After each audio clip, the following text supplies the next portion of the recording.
Кезлевде Бели Олимп адлы базарының іші бойынша Невбетеке махкеме топлашы болып кечті. Шернің ен бұйық ашайт базарының қапатылуы этрafında дава бір айдан берлі девам etmekte. Галебет жадесі адлы 9 майыс аты соғақлар чатышмасында ерлешкен ер тижери иншаатлардан бүтінлей темізленді. Кезлев шер мемуриет башының муавины Марина Байдецкая айтқанына көре, базарының йоқ етілуі о тижери мейдан қорув зонасында ерлешкенінен Белоруссия Федерация канунларыны бозғанынен бағылы. Руководству данного рынка неоднократно давались предписания и предостережения о том, что необходимо всю деятельность привести в порядок. Выполнялась застройка территории нестационарными торговыми объектами без согласования соответствующих служб.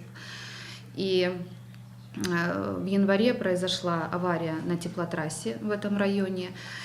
И когда надо было устранять последствия аварии, выяснилось, что на теплотрассе как раз вот установлены эти торговые объекты. Олимп адлы базар тахменен 20 ел чалышты. Обыр хачкере янды вейі қыла язды. Ләкин іш адамлары базар толысынен ғайып етілмесіні ичті беклемеген еділер. Почему 2 года никто не замечал, никто не видел, как здесь каждый день строилась палатка, каждый день европалатки строились. И никто к нам, к народу не подошел и не сказал, что это незаконно. У нас слаживается просто такое впечатление, что земля кому-то нужна, или может ее уже кто-то купил. Но так снести за 20 дней все наши постройки. Енді базарда чалышқан 500 адам яны келер мен басыны тапмақ яда беледие ярмалығына кечмеге мечбурлар. Бұл ярмалық текратлық күнлері чалыша. Евпаторийская здравница адлы шер газетасындан алынма. Сатыджыларының сөздеріне көре, беледие ярмалығында ер алмақ үшін олардан 200 000 рубле талап етелер. Сув кенеф ве башқа ади шартлар назарда tutulmay. Мы остались все без рабочих мест, мы остались без своего материального имущества в конце концов, потому что большие суммы денег людьми были вложены сюда.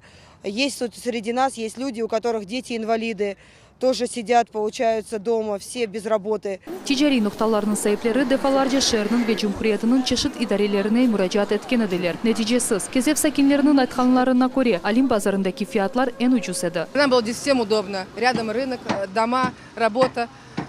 И маршрутки рядом, а сейчас Бог надо куда-то идти. Это незаконно, это неправильно, и кому жаловаться не поймешь. Кезлев шер мемуриет башының муавины Марина Байдецкая айтаки. Эвел Олимп базары олған ерде тижери ноқталар олмайчах. Сейчас идут переговоры с собственниками зданий, которые находятся возле этого рынка. С учетом того, что недостаточно мест парковки, скорее всего, там будут размещены места для парковки автомобилей. Базарының müdürlüğü шер мемуриетінің қарарını махкемеге yolladı. Тижери павильонлар биранилерінде сатыcılar аля да тижарет алып баралар. Айша Шулакова, Нарджиман Умеров, Миллет үшін.